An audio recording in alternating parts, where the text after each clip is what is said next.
আমার দূর সম্পর্কের চাচা, উনি মূলত একজন গ্রোসারি শপের মালিক, মানে মুদিখানার দোকানের মালিক উনি।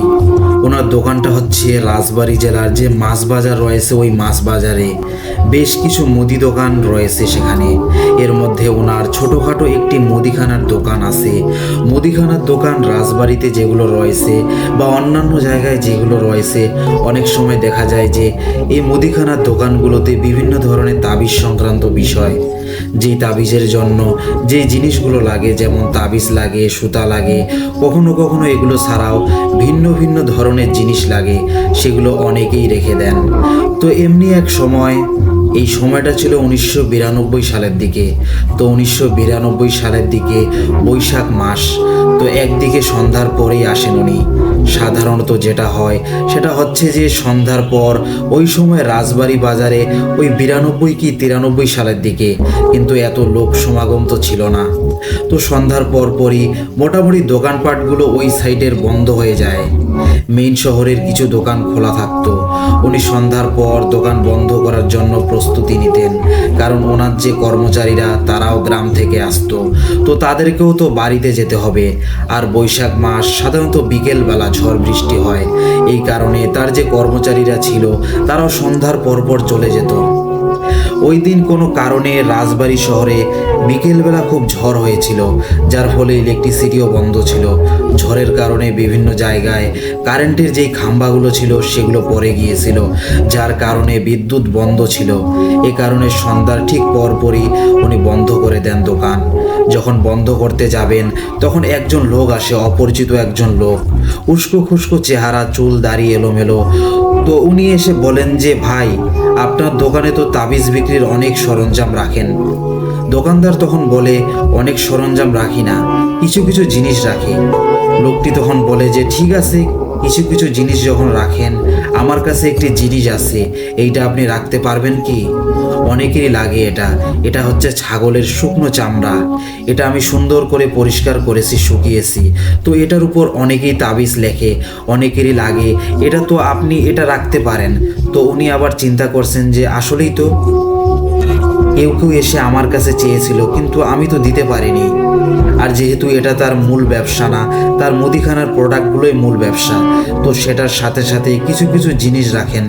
আর এই তাবিজ, সুতা, জাফরান, এইগুলো তো উনি চিন্তা করেন যে অনেকে এসে চেয়েছিল, তাই একটা সুযোগ পাওয়া গেল, রেখে দেই। তো আমার দূর সম্পর্কের চাচা, মানে দোকানদার, উনি ভাবলেন এগুলো তো রেগুলার কোনো প্রোডাক্ট না, উনি যে টাকা দিয়ে কিনে রাখবেন, যদি পরে বিক্রি না হয়। তো উনি বলেন যে, ভাই, আপনি রেখে যান, এক সপ্তাহ পরে আসেন বা আরও কিছুদিন পরে আসেন, বিক্রি হলে আমি এটা টাকা আপনাকে দিয়ে দিব, আমার কিছু অংশ লাভ রেখে আপনাকে আমি দিয়ে দিব। তখন উনি বলেন, ঠিক আছে। তখন এই বলে উনি চলে যান। আর দোকানদার ওই আঙ্কেল, উনি চিন্তা করেন যে এটা যে কত টাকায় বিক্রি করব, এই বিষয় তো বলতে ভুলে গেলাম। তখন ওনার একজন কর্মচারীকে বললেন যে, এই দেখো তো ওই লোকটা কত দূর গেল, ওনার কাছ থেকে একটু অনুমতিরও ব্যাপার আছে। তার এই জিনিসটা আমি কয় টাকায় বিক্রি করব, তাকে কয় টাকা দিব। দোকান যেহেতু বন্ধ করে ফেলেছিলেন, এই জন্য বিভিন্ন ব্যস্ততার কারণে ওই সারাদিনের হিসাব মেলানোর একটা প্রেশার ছিল মাথায়। ওই কারণে ওই বিষয়গুলো আসলে ওনার এক পর্যায়ে খেয়াল ছিল না। তার একজন কর্মচারী কিছুটা পথ এগিয়ে চারদিকে তাকে খোঁজেন, কিন্তু তাকে আর পাওয়া যায় না। উনি হয়তো বা কোনো দিকে চলে গিয়েছেন। যাই হোক, তখন উনি ওইটা একটা জায়গায় রেখে দোকানপাট বন্ধ করে বের হয়ে যান। ওনার যে কর্মচারী ছিল, এদের মধ্যে কেউ ছিল ওই ভিন্ন ভিন্ন গ্রামের। আর ওই আঙ্কেলের, মানে দোকানদার আঙ্কেলের বাড়ি ছিল রাজবাড়ী জেলার লক্ষ্মীপুর গ্রামে। তো লক্ষ্মীপুর গ্রামটা রাজবাড়ী থেকে, মেইন শহর থেকে কয়েক কিলোমিটার দূরে। রাজবাড়ী শহরে যারা আছেন তারা অবশ্যই লক্ষ্মীপুর গ্রামটা চিনে থাকবেন। তো লক্ষ্মীপুর গ্রামে ওনার কয়েকজন কর্মচারীর বাড়িও ওই একই গ্রামে ছিল। তো ওনার যে কয়েকজন কর্মচারীর বাড়ি একই গ্রামে, তারা কি করতেন, ওনাকে ওনার বাড়ি পর্যন্ত এগিয়ে দিয়ে তারা আবার তাদের বাড়িতে চলে যেতেন। তো প্রতিদিন এভাবেই চলতো। মোটামুটি কোনো সমস্যা হতো না। এখন সমস্যা যেটি দেখা দেয় সেটি হচ্ছে, ওই দিন যখন উনি বাড়িতে ফিরছিলেন, ফেরার পথে হঠাৎ করে বৃষ্টি শুরু হয়ে যায়, কিছুটা ঝড় বাতাসও ছিল। যেহেতু বৈশাখ মাস ছিল, তো এই কারণে ওনার সাথের যে কর্মচারীরা ছিল তাদেরকে বলে যে তোমাদের আর আমার বাড়ি পর্যন্ত এগিয়ে দিতে হবে না, তোমরা চলে যাও। যেহেতু ঝড় বৃষ্টি শুরু হয়ে যাচ্ছে, তো তারা চিন্তা করে হ্যাঁ ঠিকই তো, আমরা আমাদের বাড়িতে চলে যাই। তো যেহেতু ঝড় শুরু হয়ে যাচ্ছে, যদি আমরা আবার আটকে যাই, তো ওনারা মালিকের কাছ থেকে ওনারা বিদায় নিয়ে ওনারা ওনাদের বাড়িতে চলে যান। আর যিনি আঙ্কেল দোকানদার, উনি ওনার বাড়ির কাছাকাছি চলে এসেছিলেন। তো উনি ওনার বাড়ির উদ্দেশ্যে হাঁটা শুরু করেন। ওনার বাড়ি যেতে কয়েকটি পুকুর পড়ে। তো অনেক সময় দেখা যায় যে বৃষ্টির কারণে পুকুর থেকে মাছ উঠে আসে। আমরা অনেকেই কিন্তু দেখেছি কই মাছ, টাকি মাছ, শোল মাছ, এরকম কিছু মাছ কিন্তু বৃষ্টি হলে পুকুর থেকে উঠে আসে। আর তখন যেহেতু বৃষ্টি শুরু হয়ে গিয়েছিল, বেশ জোরেই শুরু হয়ে গিয়েছিল, উনি ছাতি খুলেছিলেন। তখন উনি খেয়াল করছেন ওনার হাতে কিন্তু আবার 5 ব্যাটারি টর্চ লাইট ছিল। ওই সময়ের ব্যাটারিগুলো কিন্তু রিচার্জেবল ব্যাটারি ছিল না এখনকার মতো, ওটা ওয়ান টাইম ইউজ করা যেত। অনেকেই হয়তো বা সেটা দেখেছেন। এখনও আমরা যে ঘড়িতে যে ব্যাটারিগুলো ইউজ করি আর রিমোটে যে ব্যাটারিগুলো ইউজ করি, ওয়ান টাইম ব্যাটারি, এগুলো সবাই জানেন। যেগুলো 15 থেকে 20 টাকা দাম, সেগুলোই মোটা ছিল আর সেগুলো টর্চ লাইটে ব্যবহার করা যেত। তো এরকম 5 ব্যাটারি টর্চ লাইট ছিল, খুব পাওয়ারফুল। ওই সময় 5 ব্যাটারি 7 ব্যাটারি পর্যন্ত ছিল টর্চ লাইট। তো ওনার 5 ব্যাটারি টর্চ লাইট ছিল। তো উনি দেখছেন যে বেশ কিছু মাছ উঠে আসছে, কই মাছ, টাকি মাছ। তো একটা পুকুর আবার ওনার বাড়ির কাছে ছিল, মানে ওটা ওনারই মালিকানার পুকুর। তো উনি চিন্তা করলেন যে আরে আমার পুকুর থেকে মাছ উঠে আসছে, তো একটা কাজ করি, মাছগুলো কি করি, মানে নিয়ে নেই। ওনার হাতে একটা ব্যাগ ছিল। ওই দিন ওনার বাজার করার কথা ছিল সন্ধ্যার পরে কিছু, কিন্তু যেহেতু ঝড় বাতাস ছিল আর বাজারগুলো অতটা জরুরি ছিল না, তো যার কারণে উনি আর বাজার করেননি, ব্যাগটা খালি ছিল। তো চিন্তা করলেন যে আমার হাতে তো ব্যাগ আছেই, তাহলে আমি এই মাছগুলো আমার ব্যাগের মধ্যে ঢুকিয়ে ফেলি যতটুকু পারা যায়। তো উনি টর্চ লাইট জ্বালিয়ে মোটামুটি যে মাছগুলো দেখেছিলেন, এরকম 10 থেকে 12টা কই মাছ, 7-8টা টাকি মাছ, মাঝারি সাইজের একটি শোল মাছ, এরকম কিছু মাছ উনি পান। উনি ব্যাগের মধ্যে ভরেন। এরপরে উনি বাড়ি চলে আসেন। তো বাড়িতে চলে আসার পর উনি ওনার স্ত্রীকে বলেন যে এই মাছগুলো নিয়ে এসেছি, তুমি এগুলো কুটে ফেলো। তখন ওনার স্ত্রী বলেন ঠিক আছে, আমি কুটে ফেলছি, তুমি জামা কাপড় খুলে ফ্রেশ হয়ে নাও। আর ওই সময় তো ওনার বাসায় ফ্রিজ ছিল না, মাছগুলো কিন্তু নষ্ট হয়ে যাবে, এজন্য কুটে ওই সময় রান্না করে ফেলতে হবে। তো ঠিক আছে, উনি ওনার কাজে চলে যান আর ওনার ওয়াইফ মাছগুলো নিয়ে রান্নাঘরে চলে যান। তো উনি কাজ করছেন, হঠাৎ করে রান্নাঘর থেকে জোরে এক চিৎকার, যে ও বাবা গো, এরকম বলে একটা চিৎকার। ওনার চিৎকার শুনে ঘরের অন্য সদস্যরা এবং ওই আঙ্কেল, উনি নিজেও দৌড়ে রান্নাঘরে যান। গিয়ে দেখেন ওনার স্ত্রী সেন্সলেস অবস্থায় পড়ে আছেন। পাশে ওই মাছের ব্যাগটি রাখা, কিন্তু ওই ব্যাগের মধ্যে কোনো মাছ নেই, একদম ফাঁকা। অবাক ব্যাপার, এতগুলো মাছ কোথায় গেল? আর তার থেকে বড় কথা, ওনার স্ত্রী অজ্ঞান হয়ে আছে। তখন সবাই মিলে তাকে পানির ছিটা দিয়ে জ্ঞান ফেরায়। জ্ঞান ফেরার পরে বলে যে কি হয়েছে, হঠাৎ করে এরকম চিৎকার করলা কেন, এরকম সেন্সলেস হয়ে গেলা কেন, আর মাছগুলো কোথায় গেল? তখন ওনার স্ত্রী ভয়ানক একটা তথ্য দেন এবং একটা বিষয় সবাইকে বলেন, এবং সবাই এই কথাটা শুনে খুবই ভয় পায়। সেটি হচ্ছে উনি একটা ল্যাম্প, যেটাকে আমরা ল্যাম্পও বলি, মানে কেরোসিন তেলে চলে এরকম, এটি নিয়ে রান্নাঘরে মাছ কুটতে বসেছেন। এবং মাছ কুটতে যাওয়ার আগে ওনার হাজবেন্ড তো বলেছিলেন যে এর মধ্যে কই মাছ আছে। তো উনি কি করেছেন, উনি চিন্তা করছেন যে যদি এখন ব্যাগ সমেত মাছটা ঢেলে ফেলি, কই মাছগুলো লাফিয়ে লাফিয়ে অনেক দূরে চলে যাবে। এর থেকে বেটার হয় আমি এক হাত ঢুকাবো, একটা করে মাছ তুলবো আর কুটবো, এটাই ভালো হবে। কারণ একবারে সব বের করলে লাফিয়ে লাফিয়ে অনেক জায়গায় চলে যেতে পারে। আর বৃষ্টি হয়েছে, উঠানে কাদা, এখন এই মাছ যদি চলে যায় আবার উঠিয়ে আনবে কে, এটা আরেক কষ্ট। এই চিন্তা করে উনি আসলে মাছগুলো একবারে ঢালেননি, উনি ব্যাগের মধ্যে রেখেই মাছ কুটতে চেয়েছিলেন একটা একটা করে। তো সব কিছু মানে সরঞ্জামাদি নিয়ে বসে উনি এক হাত ব্যাগের মধ্যে ঢুকিয়ে দিয়েছেন। আর যখন উনি ঢুকিয়ে দিয়েছেন, উনি ফিল করছেন যে কেউ খপ করে ওনার হাতটি চেপে ধরেছে। উনি তো অবাক, কি ব্যাপার, হঠাৎ করে আমার হাত চেপে ধরলো কে? মনে হচ্ছে ছোট্ট একটি হাত ওনার হাতকে চেপে ধরেছে। উনি চিন্তা করেছেন মাছ আবার আমাকে কামড়ে দিল না তো। উনি এই চিন্তা করে কি করেছে, ব্যাগের মুখটা সরিয়ে দেখতে গিয়েছে যে আসলে কি হইল। উনি যখনই ব্যাগের মধ্যে তাকিয়েছেন যে কি হলো এটা দেখার জন্য, তখনই উনি দেখেন ব্যাগের মধ্যে একটি মাছও নেই। মাছের পরিবর্তে বাচ্চাদের এই 3-4 বছর বয়সী যে বাচ্চাগুলো, ওদের নখ থেকে কনুই পর্যন্ত যতটুকু লম্বা হয় ঠিক ততটুকু, বেশ কিছু 10 থেকে 12টা হাত, মানে কাটা হাত ব্যাগের মধ্যে রয়েছে এবং কাটা হাতগুলো নড়াচড়া করছে। এর মধ্যে একটি হাত ওনার হাতকে চেপে ধরেছে। এই দৃশ্য উনি যখন দেখেছেন তখন ও বাবা গো মা গো বলে চিৎকার করেছেন আর ওইখানেই সেন্সলেস হয়ে পড়ে গিয়েছেন। এবং তার পরবর্তীতে সবাই চলে এসেছে। আসার পরে সবাই দেখে যে ওখানে একটি মাছও নেই। তাহলে সত্যি এতগুলো মাছ কোথায় গেল? সত্যি এর মধ্যে যদি মাছই থাকতো তাহলে মাছ কোথায় গেল? তখন পরিবারের সদস্যরা সবাই ওই আঙ্কেলকে বলতেছে যে আরে তুমি তো মাছই আনো নাই, মাছ কোথায় থেকে আনছো? তুমি বলছো যে মাছ আনছো, তুমি তো ওই কাটা হাত নিয়ে আসছো। উনি বলে কাটা হাত কোথায় থেকে আসবে? আমি টর্চ লাইট জ্বালিয়ে নিজে মাছ তুললাম, কই মাছ তুললাম, টাকি মাছ তুললাম, একটা শোল মাছও তুললাম। মাঝারি সাইজের কাটা হাত কোথায় থেকে আসবে? আর কাটা হাত আমি যদি দেখতাম আমি তো ওখানে ভয় পেয়ে অজ্ঞান হয়ে যেতাম। নিশ্চয়ই প্যারানর্মাল কোনো বিষয় ঘটেছে। যাই হোক, এখন এই ঘটনা ওই দিনের মতো ওই পর্যন্তই। পরের দিন উনি দোকানে চলে আসেন। দোকানে দীর্ঘ সময় বসে আছেন। সারাদিন তেমন কোনো বেচা কেনা নাই। চোখের সামনে ওনার বাধা কাস্টমার যেগুলো আছে তারা অন্য দোকান থেকে মাল কিনছে। যারা তার কাছ থেকে বাকি মাল নেয় তারা পর্যন্ত অন্য দোকান থেকে মাল কিনছে, ওনার দোকানে আসে না। আর তারা নগদ টাকা দিয়ে মাল কিনে কিন্তু ওনার দোকানে আসতেছে না।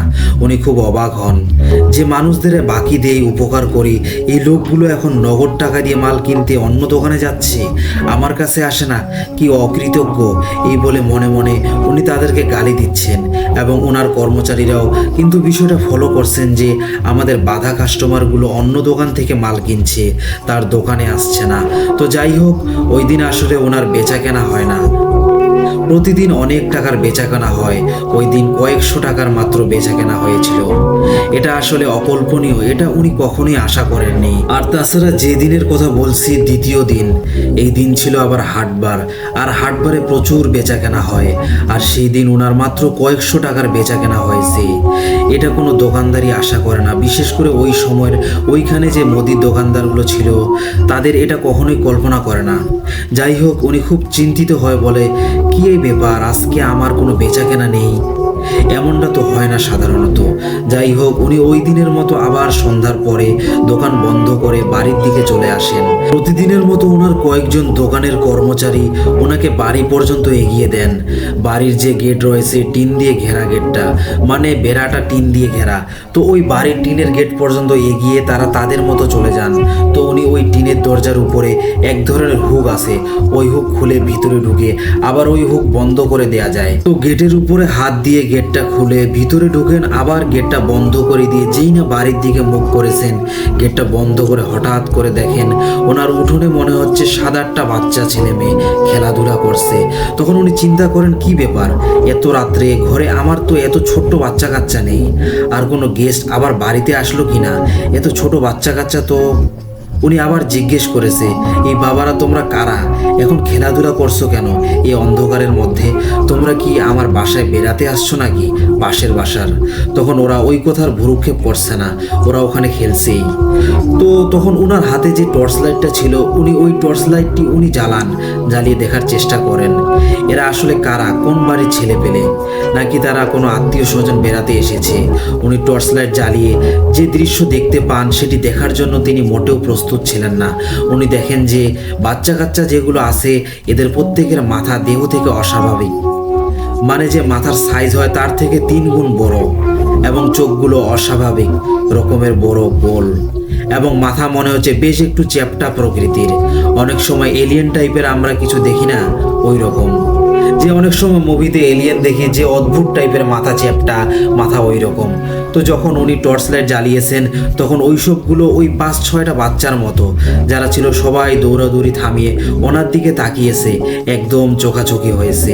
আর ওই দৃশ্য দেখে উনি প্রচণ্ড ভয়ে চিৎকার দেন। আর উনি যখন চিৎকার দিয়েছেন তখন ওই বাচ্চাগুলো মানে দৌড়ে ঠিক ওই বেড়ালের মতো বা বানরের মতো, বানর যেভাবে খুব সহজেই উপরে উঠে চলে যেতে পারে গাছে, মনে হচ্ছে ওরা খুব সহজেই ওরা টিন টপকে গেল, কোনো সাউন্ডও হলো না। স্বাভাবিকভাবে তো একটু সাউন্ড হয়, তো সাউন্ডও হলো না। তার চিৎকারে ঘরের ভিতর থেকে লোকজন বাইরে বের হয়ে আসেন। বলে কি হয়েছে, বলে যে আমি এখানে তো কিছু বাচ্চা কাচ্চা দেখলাম। তখন বাড়ির সদস্যরা বলে বাচ্চা কাচ্চা কোথা থেকে দেখবা, আমরা তো ঘরের মধ্যে আছি, কোনো শব্দ টব্দ তো পেলাম না, তুমি বাচ্চা কাচ্চা কোথা থেকে দেখলা?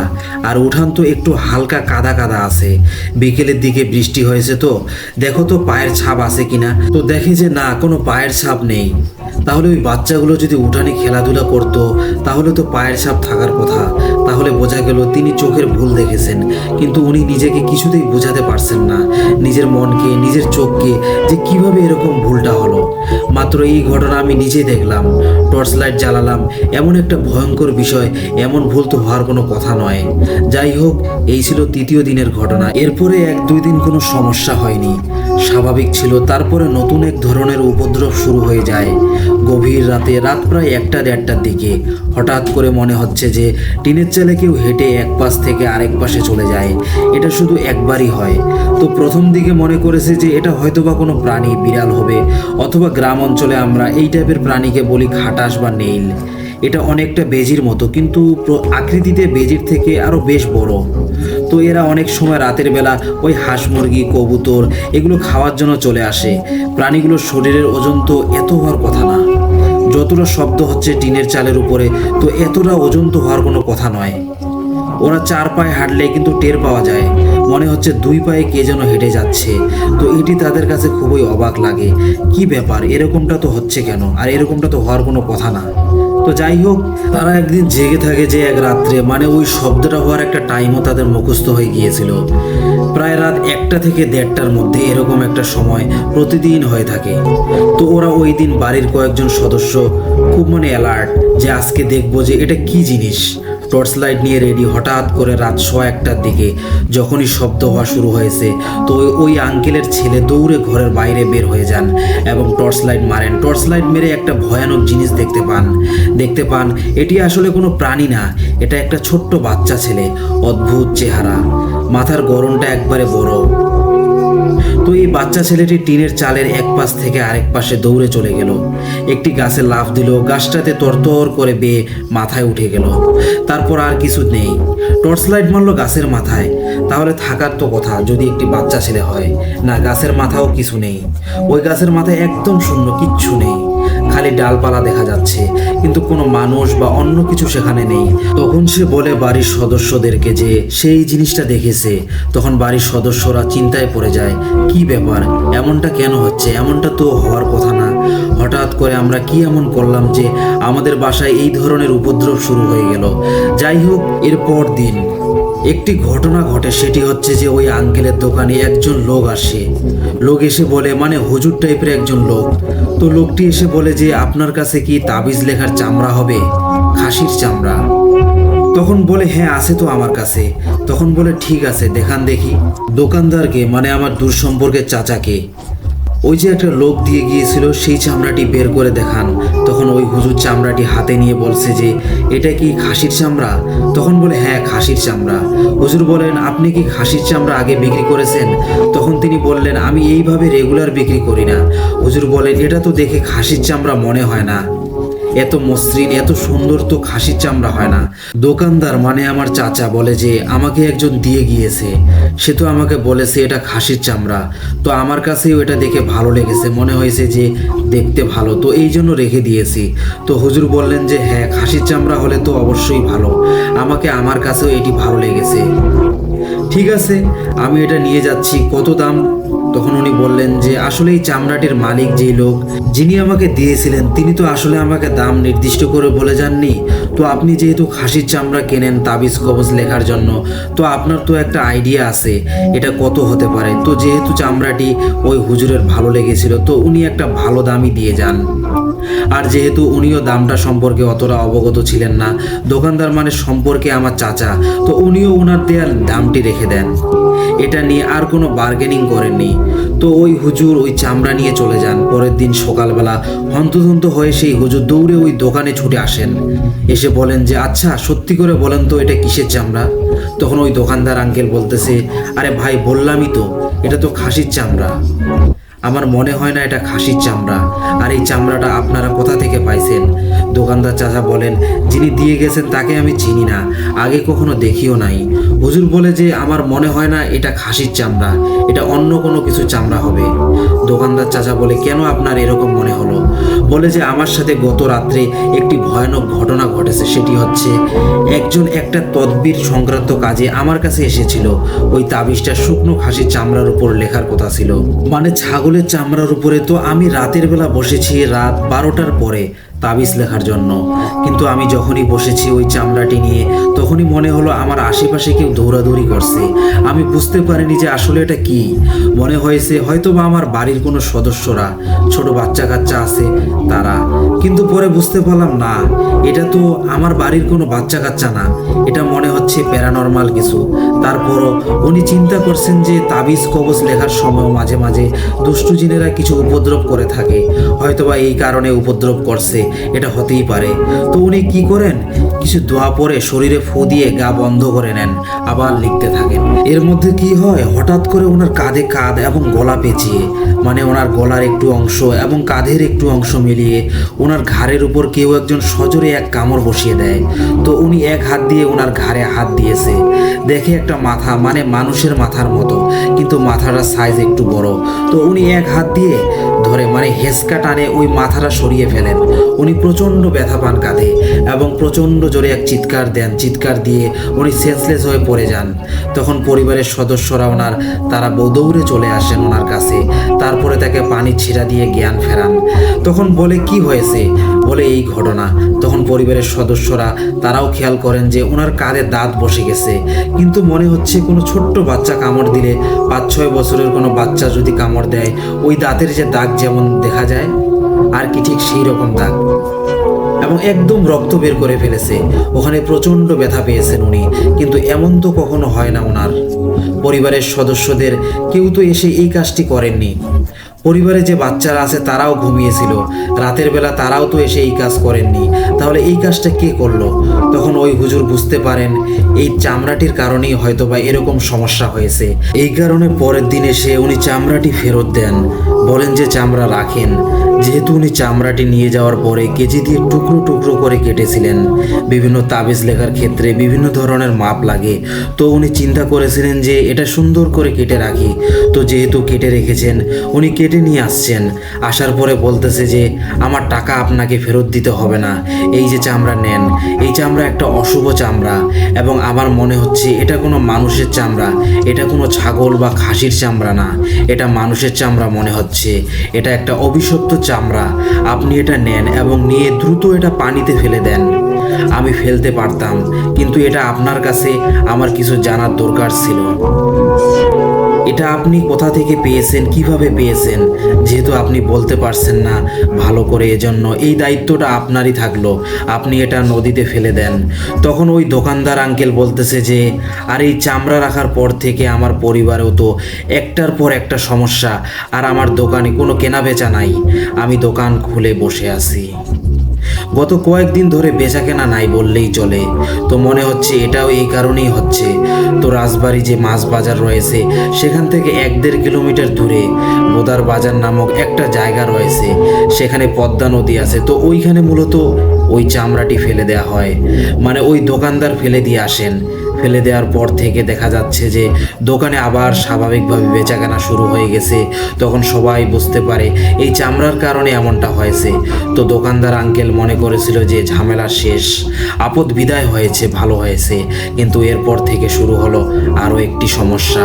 সেটি হলো যে ওই আঙ্কেল পরের দিন যখন উনি দোকান বন্ধ করে বাড়ির দিকে ফিরছিলেন, তখন ওনার বাড়ির কাছাকাছি আসে।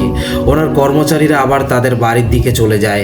তো আঙ্কেল ওনার বাড়ির গেটের কাছাকাছি এসে হঠাৎ করে মনে হয় যে চাদর পরিহিত, মাথা ঢাকা, লম্বা একটা দেহ, চাদরে মুড়িয়ে রাখা শরীর, মাথা ঢাকা, বোঝা যাচ্ছে না চেহারা।